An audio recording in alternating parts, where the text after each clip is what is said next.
Y hablemos a fondo de este tema. Gracias, Juan Martín Pérez, coordinador de la organización Tejiendo Redes de Infancia en América Latina y el Caribe, por esta entrevista. ¿Cómo estás?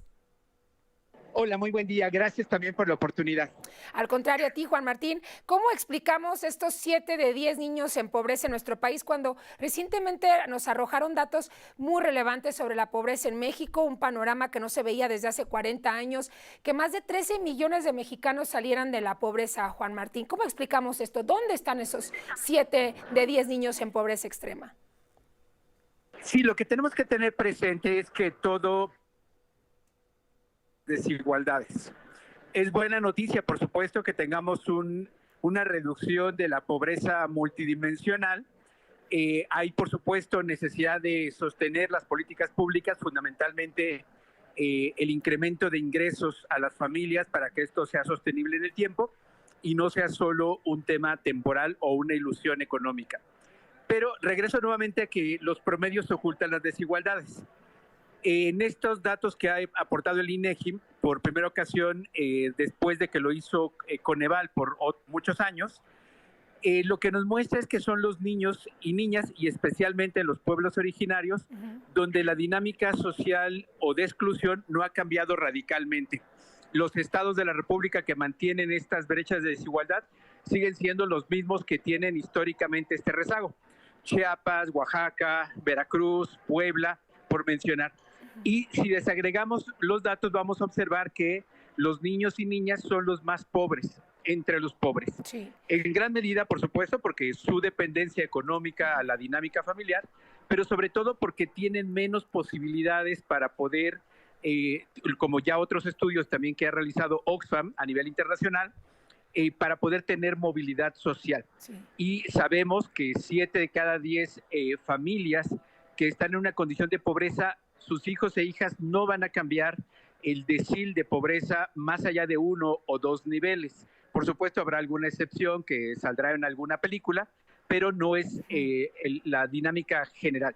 Así es que por eso la importancia de focalizar la inversión del Estado en niños y niñas. Entonces yo lo resumiría de la siguiente manera, Juan Martín. Queda claro que, bueno, los adultos que están en pobreza resuelven en la mayoría de los casos esta situación, de cierta manera, con alimentación y buscando el acceso a educación, entre otros servicios, obviamente. Pero la primera infancia, las niñas y los niños, además de los alimentos, requieren pañales, requieren leche especial, requieren artículos que cuestan mucho en el mercado. Y es aquí donde me voy entonces a la inversión que debe hacer el gobierno. ¿Será que deben desde las instituciones crear productos a bajo costo o redirigir los programas especiales a niñas y niños que están padeciendo esta pobreza extrema, sobre todo los pueblos originarios? Efectivamente, la estrategia está por la segunda parte que planteas, Michelle, es decir, el problema que tenemos no es la ausencia de programas sociales, más allá del cuestionamiento que podemos hacer de que carecen de lineamientos de operación y que son opacos y con un alto riesgo de corrupción, que también hay que reconocer que hay un alto riesgo de ello. Pero voy al tema de la focalización. Estos programas no están llegando a la población que vive pobreza extrema, que como vemos en estos informes del INEGI, no se movió sustancialmente a la pobreza extrema, cambió la pobreza dimensional, reitero, buena noticia, pero la población históricamente excluida sigue estando en esa condición. Niños y niñas van a tener menos posibilidades de desarrollo en términos metabólicos y de crecimiento, la talla y peso, pero también de poder permanecer en la escuela o tener incluso una licenciatura.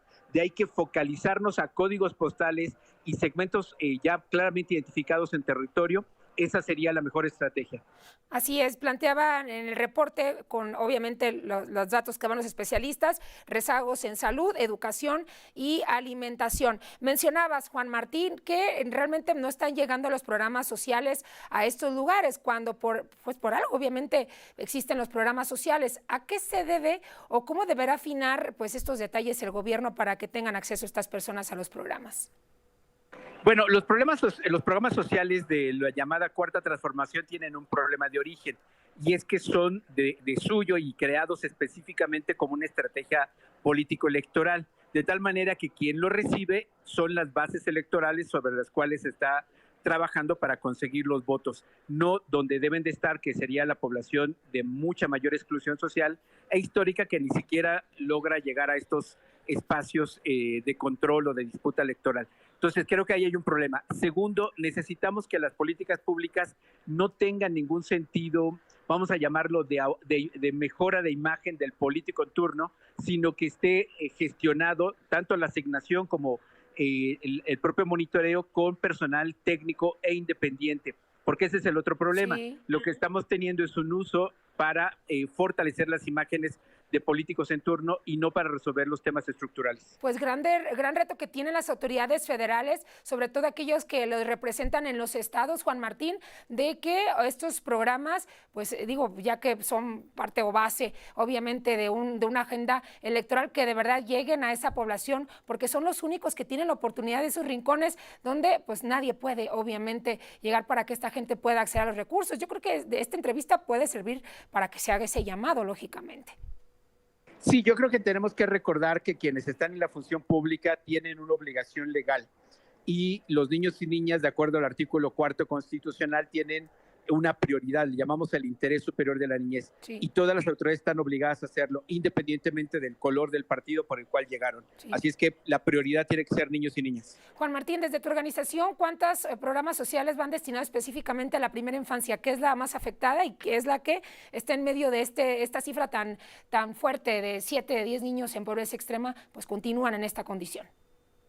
Sí, es importante mencionar que Tejiendo Redes y otras organizaciones que acompañamos a niños y niñas, tenemos una diversidad de programas que se focalizan al fortalecimiento de las habilidades familiares, que cruzan incluso también con la posibilidad de evitar la violencia con niños y niñas pequeños. Sí. También, por supuesto, la parte de acción, de incidencia en política pública, el cumplimiento de la ley a través del Sistema Nacional de Protección Integral de Niñas, Niños y Adolescentes, el CIPINA, y en el caso nuestro también con una acción internacional. Próximamente estaremos realizando en Colombia, 25-26 de septiembre, el 5º Foro Interamericano de CIPINAS, reuniendo a más de 20 gobiernos de la región para precisamente focalizar las experiencias positivas que se tienen en primera infancia, en reducción de la violencia y obviamente participación de niños y niñas. Preguntarte por último, y justamente por tu reto, el reto que tienes en esta organización que atiende las necesidades también o visibiliza las necesidades de las niñas y los niños en América Latina, ¿lo que ocurre en México se puede replicar o se replica en otros países?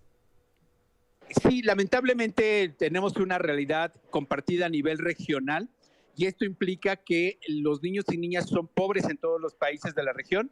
Los niños y niñas, especialmente de primera infancia, son una prioridad, afortunadamente, políticas públicas, pero lamentablemente, correlativo en el discurso, es mejor inversión pública para niños y niñas.